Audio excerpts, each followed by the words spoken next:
พี่น้องเอ้ยเนาะมื้อนี้ก็สิได้มาติดตามและรับชมเบิ่งพี่น้องเอ้ยเนาะทางอันครอบครัวแม่น้องไก่ทองหรือว่าน้องไก่ทองนั่นเองเนาะพี่น้องเนาะมื้อนี้ก็ได้ลื้อเฮือนลื้อซานล่ะพี่น้องเอ้ยลื้อกระต๊อบเพิ่นเนาะใส่ตรงแล้วพี่น้องเอ้ยนี่ใส่ตรงแล้วก็ได้อันปูแป้นเป็นทีเห็บห้อยเนาะพี่น้องนี่พี่น้องเลยตัดภาพมาอยู่ทางนั้นแม่น้องไก่ทองเอาสบายดีเด้อสบายดีเธอเป็นอะไรบ้านนี่คือปูแป้นเรียบร้อยปูแต่เช้านี่พวกหรือว่าปูแต่คืนนี่พวกเศร้าคนยามมาทันนอนตอนแรกเพิ่นยังบ่ทันนอนตอนแรงคนลื้อเลยสร้างมาบ่ทันจับลื้อแต่เด็กพุ่นน่ะนี่แต่4 โมงเช้าลื้อไหนคนยามมาทันนอนตอนแรกเด้นั่นบ่ทันนอนตอนแรงให้มันทันกิจกรรมจังบ่กิจกรรมยามว่างที่เขาแรงแล้วเนาะเป็นอะไรบ้างสาวหอมแรงเด้เอาอีกก็แววสร้างนึกว่าตลกตลอดพี่น้องเอ้ยหอมสาวหอมแรงฮะหอมเศร้าหอมแรงเตี้ยจิ๊กเต้ว่าคักได้เที่ยงอันนี้เฮือนอันนี้เฮือนใหม่นี่หอมสาวหอมแรงคักขนาดนั้นเลยตีแม่น้องไก่ทองได้บ่หอมสาวหอมเศร้าหอมแรงหรือบ่คันตีก็น่าสบายดีพอน้องไก่ทองสบายดีสร้างว่าจะได้นะหอมเศร้าหอมแรงแม่นหรือบ่จางกระแมนแหละจางกระแมนอะไรอ๋อเป็นความสั่งอย่างนี้เลยเนาะอันแล้ว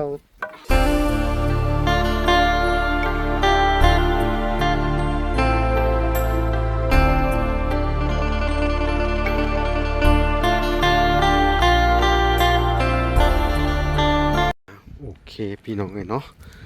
กราบสบายดีพ่อแม่พี่น้องเนาะเบิร์ดสู่คนพี่น้องเลยเนาะก็ยินดีเข้าสู่ช่อง YouTube บ่าวหลาสายบุญคุณธรรมคือเก่าพี่น้องเอ้ยเป็นเก่าเส้นเคยพี่น้องเอ้ยทักทายสบายดี FC ทางฝั่งไทยและ FC ทางฝั่งลาว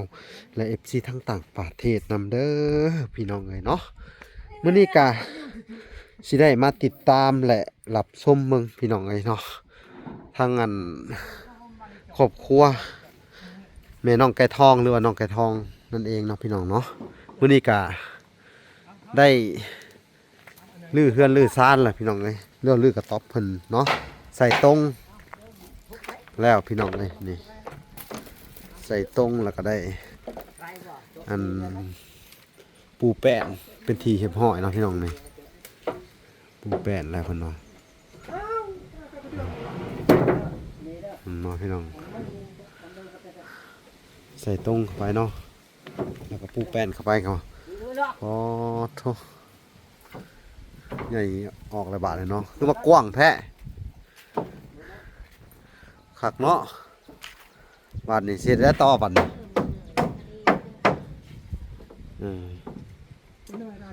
นี่พี่น้องเลยพี่น้องเลยตัดภาพมาอยู่ทางนั้นแม่น้องไก่ทองเอาสบายดีเด้อสบายดีเธอเป็นอะไรบ้านนี่คือปูแป้นเรียบร้อยปูแต่เช้านี่พวกหรือว่าปูแต่คืนนี่พวกเศร้าคนยามมาทันนอนตอนแรกเพิ่นยังบ่ทันนอนตอนแรงคนลื้อเลยสร้างมาบ่ทันจับลื้อแต่เด็กพุ่นน่ะนี่แต่4 โมงเช้าลื้อไหนคนยามมาทันนอนตอนแรกเด้นั่นบ่ทันนอนตอนแรงให้มันทันกิจกรรมจังบ่กิจกรรมยามว่างที่เขาแรงแล้วเนาะเป็นอะไรบ้างสาวหอมแรงเด้เอาอีกก็แววสร้างนึกว่าตลกตลอดพี่น้องเอ้ยหอมสาวหอมแรงฮะ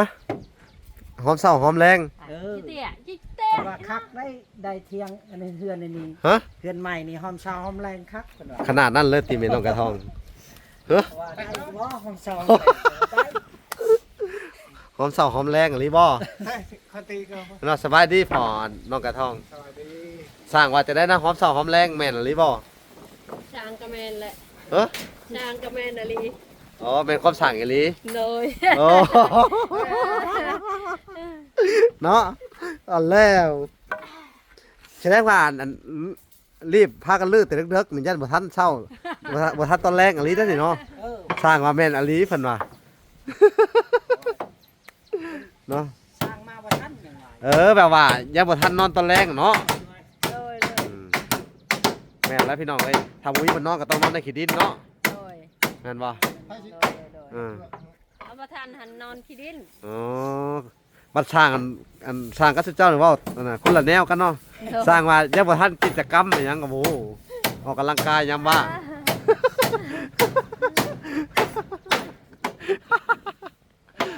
ได้ลุงเอ้ย เออ มันมาให้ท่านแรกหน่อย คุณว่าฉันว่าอ๋อ เอาเนี่ยได้ก็เล่น อืมเล่งมือให้เพิ่นเด้อซั่นเด้อ ท่านประธานก็เฮ็ดให้นอนในคลิง เออ ไปทางใดล่ะลูกหลานคือเงียบกีเลยมื้อ เอา นี้ ลูกอีตะวาย ไปเฝ้าลูกอยู่ตังวาย เออ เป็นอะไรคือว่าอาจารย์ไกลคือบ่ไปหึ นั่นเลยนี่ก็เอาลูก อาจารย์มันคือหลายอาจารย์แท้เนาะ โดย อืมพี่น้อง ตาบานนุตาดิจ้ะ เสื้อจำ ถึงบ่แหละ มาทำพยานน่ะจิเอาไป เอาเป็นตัวมาจุใส่ก็ได้ บ่นั่นบ่บ่ บ่ บ่ฮักบ่ บ่ฮักเนาะ หักได้อยู่ไปนะก้อย อันนี้ไอ้หัก เจาะทำไมอะพี่เจาะนี่ก็ทำไมอีกอาทิตย์อะ พี่น้องเอ้ย แป้นน่ะช้อนเจาะเหนื่อยแต่เจาะเหนื่อยเหนื่อย ที่ นี่ไอ้ตะเกียบตะเกียบ เอาตะกันเด้อ ทดลองนี่พี่น้อง เจ็ด สองคนยังทดลองกันเอ้า ก็ไปมือเหนื่อย อันนั้นเจ้าคิดว่ามันสิฮักก็สิบ่ กันว่ากันว่าชำ บ่ฮักดอก แม่นอีหลี อืม บ่ฮักบ่ฮัก บ่ฮักอันนี้ตอกเลย มีการทดลองเหยียบให้เบิ่งอีกเนาะอันน่ะตะปูตอกสังกะสีได้จังว่าตอกข้างหลังนั่นน่ะพอแล้วกระท่อง ให้ใส่นะ ฮะ ใส่เลย ฮะ ใส่ตะปูใส่ บริษัทสังกะสีป่ะ คันว่ามันแตกใส่ตะปูใหญ่ เออ สั่งใส่ตะปูใหญ่ คือบอกไว้ใส่ตอกสังกะสีนั่นน่ะ อ๋อเดี๋ยวหมดเลยละ ฮะ มันได้หมดเลย เอาก็ ตะปูช่างสีครับบ่ได้ซื้อไม้ ฮะ มันบ่พอครับ จะก็ต้องตอกสังกะสีตะปูน่ะเอาไว้ตอกสังกะสีมันต้องใช้ตะปูหกตอกแป้น ตะปูหมดเลย หมดแล้ว อืม เอา มันบ่มี ดึงไป พี่น้องเอ้ย ใส่บ่ ก็ได้ เอาไป ถึง ขึ้นมา คือว่าบ่พอซื้อมาปากลายแก๊สน่ะ ไก่เก็ดหักหมดแล้ว บ่ได้บอกเพิ่นบ่ แล้วลายเก็ดก็หมดใส่ตะปูเออ นี่พี่น้องเอ้ย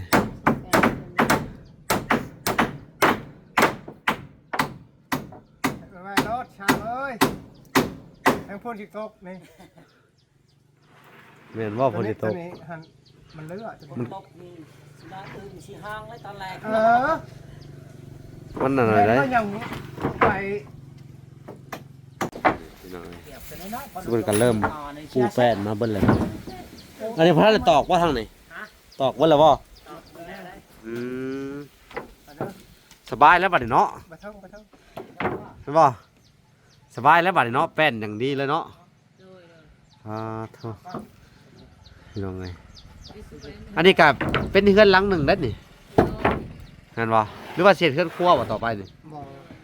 เฮือนครัวต้องเฮ็ดบทใหม่อีกทีใดยันสังกะสีมันเปื่อยบ่รู้มีแต่ไม้ดีๆเนาะอืม นั่นแหละสร้างว่ามันอยู่ใกล้กับเรือนเจ้าของนี้ ยังหน่อยเดียวนะนะ ขอบ่ใช่สองอันบ่เทิง ไปเลยเด้อว่าเสื้อ เต้ยมากระแปะแต่ไปมา ไปเจาะที่รถแต่บ่ห้องนู้นทำนั้นเป็นมวยไหมอย่าเป็น เป็น เบิดเด้อลงโก อังโก แสดงว่าสิมุ้งมื้อนี้ได้เนาะมื้อนี้เนาะเฮ็ดแล้วแหละโกนราคามีแต่สิมุ้งมาพี่น้องก่อนไปด้าน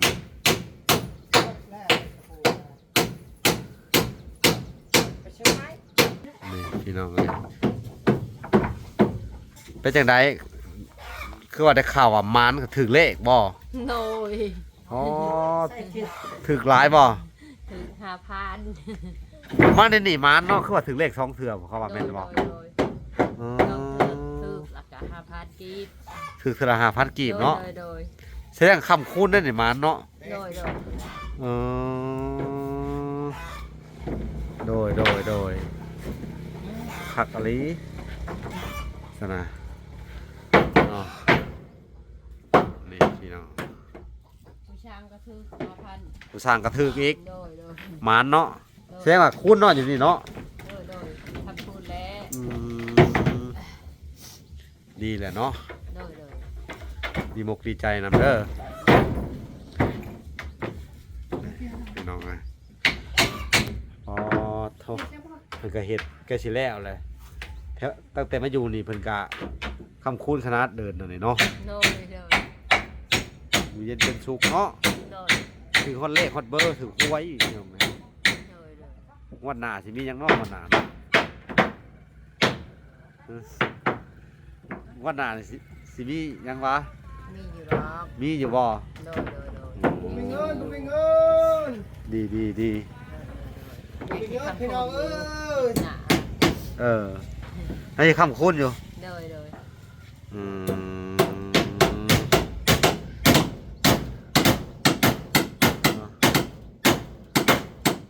สิคำคูณอยู่เพิ่นว่าพี่น้องเนาะก็ถือว่าขยายออกไปกับกว้างพอสมควรเนาะนอนได้หลายนี่ได้นี่เฮ็ด3ห้องว่านี่บ่เฮ็ด3ห้องบ่สร้างนี่ ใช่ นี่3ห้องกันเนาะ ตามห้องเลย และคันนี่เด้อคันคนละห้อง เออ คันนี้ห้องนึงคันนี้ห้องนึง เออ คันนั้น คันละห้องหนึ่งเนาะ พ่อแหละ คัน3ห้องเนาะ ไผ่ ดอก ห้องเจ้าทั้งได้ห้องเจ้านี่ทางกลางอันนี้ห้องเล็กน้อยบ่ตอนนี้วันห้องตัวนั้นได้ลูกชายลูกชายอ่าเฮ้ กบ นี่เราได้ ป๊อดพี่น้องเอ้ยได้กบเถ่า นี่ อ๋อหนูพร้อมอีกเออ ทั้งลูกทั้ง ได้หนูทั้งลูกทั้งแม่ไปเอาถ่าได้คือได้วะกบด้วยจับกบกันอ้าวเออพี่น้องฮูโตบักใหญ่คือหมานแต่ให้เป็นคนได้นี่ฮะ หมกงานแล้วพนมกันเลย เออโอ้ตีเอาหน้าหนูฮะ ไล่จับเอา ไล่ เอาเลยอันนั้น ไล่จับเอาถูกมาเลย บ่มีเงิน อ๋อ เบะเบาหน่อยไปเห็นน่ะที่ไม่ตามแล้วคือข้างใน นี่ กระตับบน พี่น้องเลย ของ ได้ทั้งหนูทั้งกบบาทนี่คักอะไรพี่น้องเลยไปหากินนี่หมานเนาะอืมพี่น้องเลยเอาสบายดีน้องไก่ทองไผได้กบนี่ปุ้ยกับนางอืมได้หนูอีกอ่านี่พี่น้องเลย พร้อมเอ หมานขนาดเนาะ เอามันปื๊ดไหนบนเจาะอันเนี้ย อ่ะสบายดีน้องนางไปหากินแต่เช้าผมบ่คือหมานแถมมันนี่ได้กบได้หนูเนาะโอ้หมานคักหมานอิลีอลอเนาะกินขนมอืมอันน่ะบัวนี่ไปหากินหน้าวันนี่มือแรกไปโรงเรียนเด้อในครูถามหาไปโรงเรียนเนาะอืมอันน่ะเอาน้องพรสิได้เด้น้องพรเก่งกันเด้เจ้าฮอดไซส์อะไรโรงเรียนน่ะยังบ่ทันฮอดไซส์อยู่ไปเรียนเด้อเพราะว่าอั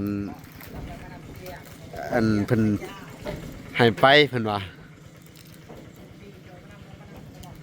เนาะขนมไผเอาให้ขนมอันน้อยเพิ่นไปหาเจ้าบนคุดกับปูผู้มันเป็นทงหน้าบ่ช่วงนั้นน่ะ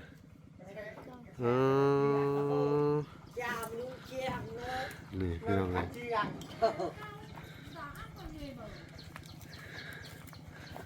นี่พี่น้อง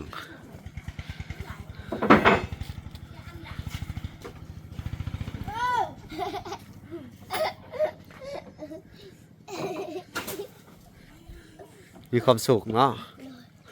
ม่วนนะแซ่บบ่ขนม ขนมในเขาเอิ้นอิหยังฮะ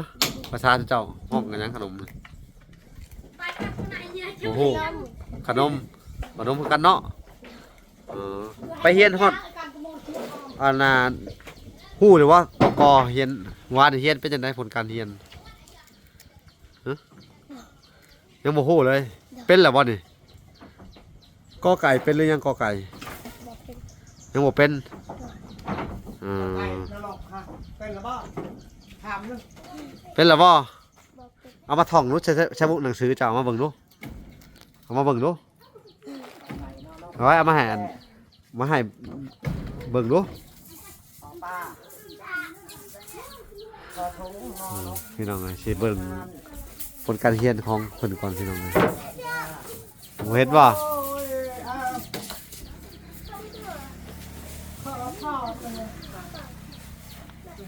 ภรสิเป็นแล้วอภรเนาะอภรยังไปเรียนอยู่เด้อเนาะ ไปพูดเลย เพิ่นติดใจพี่น้องเอ้ย เพิ่นก็ต้องอยาก ฮะ ครูเขียนให้เขาต้อ คุ ง ณ อยาก ว่า ครูเขียนให้ จนโตบางใหญ่ นี่ใช้ครูเขียนให้มัน จักตัวใด ในครูเพิ่นสอนว่าแต่ละแนวเอามาเบิ่งดู เพิ่งรู้ละ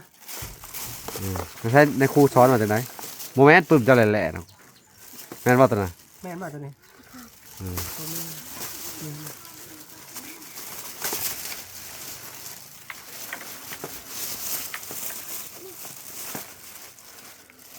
หนูแม่นตัวนี้ค่ะ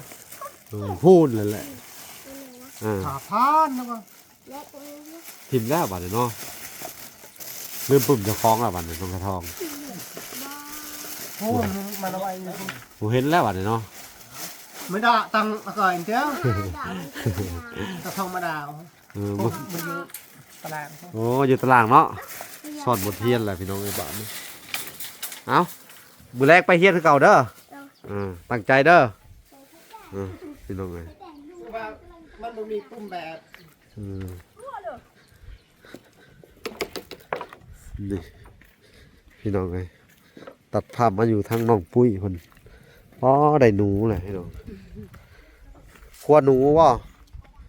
หนูตัวนี้มันมีทั้งลูกทั้งแม่มันนะ ลอง หนูสองขาวบ่ไปเฮ็ดได้เอาเนี่ยมันอยู่ในหูนะหรืออยู่ในหังอยู่ในหูคุดเข้าไปว่าเห็นเนาะ ถ้าเสียอันนั้นน่ะดาว แสดงว่าเจ้านี่อันน่ะหูฮอดหนูอยู่ดังดีขนาดดมมาบ่ บ่เห็น ฮะ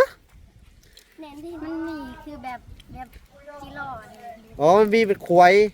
มันเป็นควายเนาะเขาขึ้นแล้วเป็นหลอดดมเบิ่งคือดมกบดมอย่างนี้บ่แม่นบ่ บ่ได้รู้ อ๋อเห็นแต่แย่แล้วมาดมเบิ่งนะถ้ากินกบมันเป็นลักษณะใดบ่มันนะปุ้ยกินกบหั่นน่ะ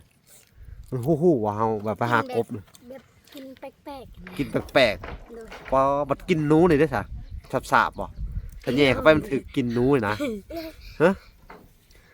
หมอเขาเปาปล่องเลยจะนึก กินหนูมันต้องมีกลิ่นสาบๆคิ้วๆแม่นบ่ถ้าจะแย่เข้าไปเนี่ยดมหนูนี่เขาว่าสังเกตบ่ยากเนาะถ้าแย่ถึกมันเนี่ยมันสิมีขนออกมาแม่นบ่ บ่ หนูนี่ได ถ้าแหย่แล้วมันแลนออกมาเลย หนูที่ไหนโอ้โหแสดงว่าต้นหินมันเป็นควายแหละเจ้าคุดเนาะอ๋อถ้าเธอกินงูเนี่ยมันเป็นลักษณะได้กินงูเขาทังเข้าไปเลยคิ้วบ่บ่ยันวะผู้จ้างเขากินเนาะพี่น้องเนาะแสดงว่าเสี่ยวซ่างขนาดในการหากินเนาะเห็นบ่น้องปุ้ยอันน่ะเด้อสิเว้าให้ฟังเด้ออันน่ะผู้ใหญ่เพิ่นก็ชื่นชมเจ้าหลายหาอยู่หากินเด้อแต่ว่าเพิ่นขอร้องอย่างเดียวได้บ่เพิ่นว่าเวลากับปูเฮาขุดบ่ถึงมันเนาะเข้าใจบ่อย่าเอาไปเสียมซับมันให้มันออกแม่แพร่พันธุ์ลูกอย่ามันตายเด้อ เลย อย่าไปหาซับลิ้น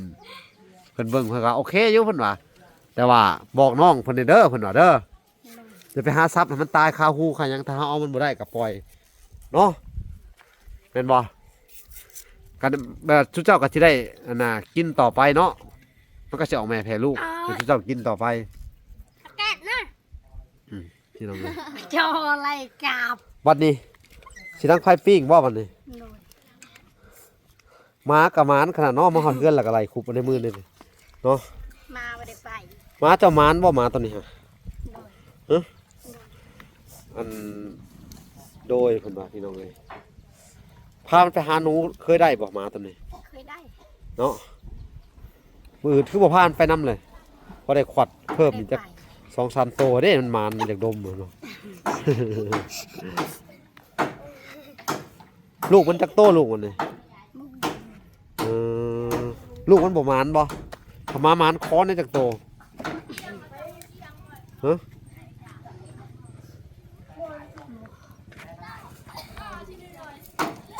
พี่น้องเอ้ยทางน้องปุ้ยก็มาแต่หาอยู่หากินเนาะวานนี่ไปหากินยังวานนี่ตอนแรง ไป ฮะ หมดได้ไป มอเตอร์ไซค์ หมดได้ไป บ่ว้าวจักว้าวอีหยังว้าวดังๆแน่วู้บ่พอยอีหลีเนาะบ่ได้ไป โดย อ๋อเอ้าคือน้องนางว่าไปหาอยู่หากินวานนี่บ่ได้ไปโรงเรียนเพิ่นมาตอนแรกก็ได้พากันไปตลาดนะไปตลาดบ่ฮะ หมออยู่นี่นี่ อ่ะพี่น้องเอ้ยเนาะมาฮ้อนช่วงท้ายคลิปแล้วพี่น้องเอ้ยเนาะทางเวลาก็นี่แหละมาอัปเดตเบิ่งทางครอบครัวน้องไก่ทองพี่น้องเนาะทั้งพ่อทั้งแม่น้องเพิ่นก็ซอยกันเฮ็ดเรือนเฮ็ดซ่านทั้งน้องๆเพิ่นก็แบ่งกันไปหาอยู่หากินเนาะพี่น้องเนาะทางเวลาก็สิได้เดินทางกลับบ้านเนาะพี่น้องเอ้ยมื้อนี้ก็เนาะก็ต้องขอโทษขออภัยนำเนาะภารกิจเฮาก็เฮ็ดเบิดแหละเนาะพี่น้องก็มีแต่ว่าสิได้กลับบ้านก่อนมีเรื่องแนวจำเป็นพี่น้องเอ้ยเนาะมีเรื่องจำเป็นเพราะว่าทางเวลาก็สิได้ไปพาแม่เพิ่นไปปิ่นไปปัวพี่น้องเอ้ยเนาะเพิ่นก็อายุหลายแล้วแต่ดวงตาก็บ่ค่อยดีเนาะพี่น้องเนาะก็สิพาเพิ่นไปเช็คเบิ่งตาพี่น้องเอ้ยตาผู้เฒ่าก็ค่อนข้างจะว่าง่ายๆก็คือเป็นตามัวตาพางพี่น้องเอ้ยบ่ตาบ่เห็นหุ่งนั่นแหละเนาะพี่น้องแต่ก็ทางเวลาก็โชคดีพี่น้องเอ้ยเนาะอันนี้ก็มีทางเอื้อยทางอ้ายเพิ่นเนอกจากอเมริกาพี่น้องเอ้ยเนาะแต่เพิ่นบ่ได้ออกสื่อออกเสียงออกน้ำดอกพี่น้องเนาะแต่เวลาก็ดีมุกดีใจหลายพี่น้องเอ้ยที่เพิ่นยื่นมือเข้ามาซอยเนาะทั้งที่เวลาก็บ่ได้ขอเพิ่นเนาะเวลาก็บ่ได้นำเสนออีหยังให้เพิ่นฮู้เนาะ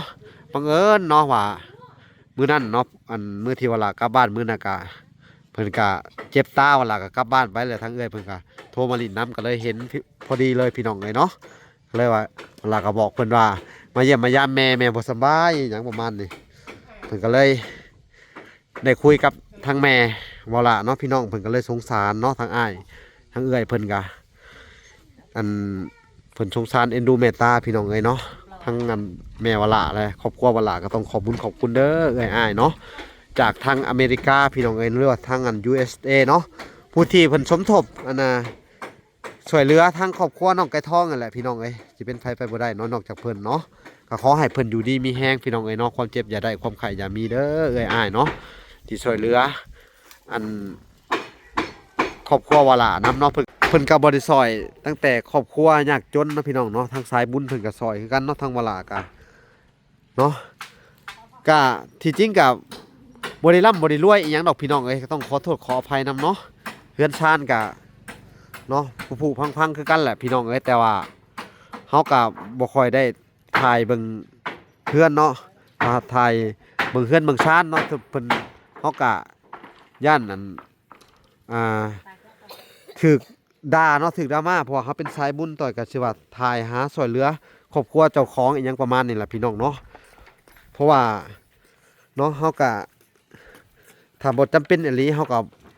บ่ค่อยได้ถ่ายครอบครัวเจ้าของพี่น้องเอ้ยเนาะมันก็เดี๋ยวเขาจะหาว่าเฮาหารายได้มาช่วยครอบครัวพี่น้องเอ้ยเนาะเขาก็เดี๋ยวก็สิเป็นดราม่ากันอีกพี่น้องเอ้ยต้องขอโทษขออภัยเนาะเพราะว่าทั้งเวลาก็ตั้งใจไว้เนาะอยากช่วยสังคมพี่น้องเอ้ยเนาะแต่ว่านี่แหละพี่น้องย้ พ่อแม่บ่สำบายคือสิเฮาก็ต้องอันขอโทษขออภัยเฮาก็สิได้หยุดก่อนนั่นหยุด2-3 มื้อพี่น้องเอ้ยเนาะไปดูแลครอบครัวก่อนไปเบิ่งพ่อเบิ่งแม่ก่อนพี่น้องต้องขอโทษขออภัยเนาะเวลาก็สิได้ออกเดินทางมื้อนี้แหละพี่น้องระยะทางก็ประมาณ 6-70 กิโลเพื่อมาฮอดบ้านเนาะก็จะได้ออกเดินทางไปพาแม่ไปหาหมอก่อนช่วงนี้ก็บ่ค่อยสบายใจปานใดพี่น้องเอ้ยก็เลยว่าพาพ่อพาแม่ไปอันห้องหมอให้มันเรียบร้อยก่อนเฮาจังสิมีกระจิตกระใจทำงานเนาะพี่น้องเนาะเอาก็ต้องขอบคุณเนาะอ้ายกับเอื้อยผู้ที่สนับสนุนผู้ที่ให้กำลังใจมาตลอดเนาะและก็ทั้งพ่อแม่พี่น้องเอ้ยผู้ที่อยู่เคียงข้างวลามาตลอดช่วยเหลือในคิดของวลาเนาะผลักดันให้วลาได้มาช่วยเหลือสังคมคือแบบสิเนาะทั้งวลากะดีมุกดีใจหลายพี่น้องเอ้ยก็ขอให้ทั้งอันพ่อแม่ทั้งอ้ายทั้งเอื้อยเพิ่นเนาะอยู่ดีมีแฮงเนาะความเจ็บอย่าได้ความไข้อย่ามีหายเจ็บหายไข้ให้พยัญโลคาเด้อปรารถนาสิ่งใดขอให้ได้สิ่งนั้นสมดังปรารถนาพี่น้องเอ้ยเนาะทั้งเวลากับปรับปลื้มใจหลายพี่น้องเอ้ยเนาะจนว่ายังบ่ออกก็ต้องขอโทษขออภัยนำเนาะเอ้ยอ้ายเนาะแล้วก็มีอีกอันน่ะพ่อกับแม่ทั้งอันนั่นแหละเนาะพ่อตู้กับแม่ตู้เนาะพ่อตู้บุญจันทร์คำบุญเทืองแม่ตู้อนงคำบุญเทืองพี่น้องเอ้ยเพิ่นก็ช่วยเหลืออันน่ะแม่วลาอีกเนาะเพราะว่าหลังคามันผุมันพังเนาะวลากะขอบคุณเพิ่นอีกเพิ่นกะผากเงินมาให้วลาอีกอันซ่อมแซมเฮือนเนาะพี่น้องเพราะว่าบ้านประตูมันก็ผุพังเบิดแหละเฮือนก็เป็นเฮือนเก่าพี่น้องเฮือนเก่าเฮือนแก่แล้วแหละพี่น้องไงเนาะวลาก็ต้องขอบคุณเนาะทั้งแม่ตู้กับพ่อตู้เพิ่นเนาะเฮากะคือว่าแหละพี่น้องเอ้ยถ้าบ่มีผู้เพิ่นเนาะถ้าบ่มีผู้ใหญ่อยู่เบื้องหลังในการนั่นช่วยเหลือผลักดันช่องเนาะพี่น้องช่วยเบิ่งคลิปช่วยค่าเดินทางเนาะช่วยค่าน้ำมูกน้ำมันพี่น้องค่าอยู่ค่ากินก็เป็นทางอันเมตู้ USA แล้วก็พอตู้อันบุญจันทร์คำบุญเฮืองเมตู้นงคำบุญเฮืองพี่น้องเนาะที่คอยช่วยวลามาตลอดแล้วก็อีกผู้หนึ่งพี่น้องไอ้ที่ขาดบ่ได้ที่สุดก็คือทั้งแม่ถอนแก้วพี่น้องเนาะในช่วงนี้เพิ่นก็ประสบปัญหาเนาะการเงินแน่เนาะแล้วก็เพิ่นก็อยู่เบื้องหลังคอยผลักดันช่วยเหลือครอบครัวคนทุกข์ยากมาตลอดเนาะพี่น้องผ่านทั้งช่องวลามาตลอดก็ต้องขอบคุณเพิ่นเนาะพี่น้องเนาะคอยให้กำลังใจแล้วก็คอยช่วยเหลือสังคมเนาะทั้งวลาก็สิทำให้ดีที่สุดเนาะแล้วก็ต้องขอบคุณที่ไว้ใจให้วลาเป็นสะพานบุญให้เนาะขอให้ผู้ใหญ่ที่ทั้งวลากล่าวมานี่เนาะขอให้เพิ่นเนาะแต่ละคนเนาะจงมีแต่ความสุขความเจริญความเจ็บอย่าได้ความไข่อย่ามีหายเจ็บหายไข่หายพยาธิโลคาเนาะขอให้บุญกุศลที่ทั้งพ่อแม่ทั้งอันเอื้อยอ้ายแต่ละคนที่วลาว่ามานี่ที่เพิ่นเฮ็ดสร้างบุญสร้างกุศลขึ้นขอให้เพิ่นได้รับผลบุญผลกุศลที่เพิ่นสร้างขึ้นมาเนาะขอให้เงินคำเพิ่นเป็นเงินคำแก้วเนาะทานไปแล้วก็ไหลขึ้นมากคือเก่าทานมือเศร้าไหลเข่ามือแรงเด้อเนาะบุญรักษาเทวดาคุ้มครองหมู่เจ้าทั้งหลายเด้อทั้งครอบครัวเฮือนชันชุมเจ้าก็ให้อยู่สุขกินเย็นเนาะให้มีแต่ความสุขความเจริญในหน้าที่การงานเจริญในศีลในธรรมเด้อสาธุเนาะทั้งเวลากาสิได้ขอตัวลำลาไปก่อนพี่น้องคลิปนี้กะฝากติดตามคลิปตอนต่อไปเนาะเวลากาสิได้ออกเดินทางกลับบ้านก่อนพี่น้องพ่อกันใหม่อีกคลิปหน้าคลิปนี้ขอกล่าวคำว่าสบายดีและสวัสดีเด้อพี่น้องพ่อกันใหม่บ๊ายบาย